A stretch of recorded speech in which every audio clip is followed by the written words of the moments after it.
श्रियकान्ताय कल्याणनिधये निधयेतिना श्रीवेङ्कटनिवासाय श्रीनिवासाय मङ्गलम्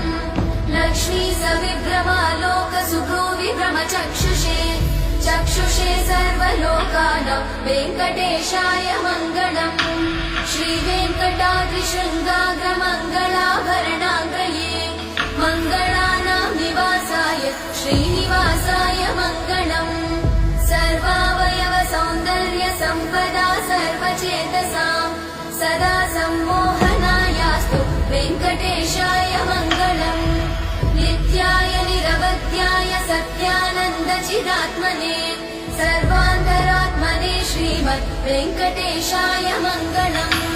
स्वतः सर्वविदे सर्वशक्तये सर्वशेषिने सुलभाय सुशीलाय वेङ्कटेशाय मङ्गलम्।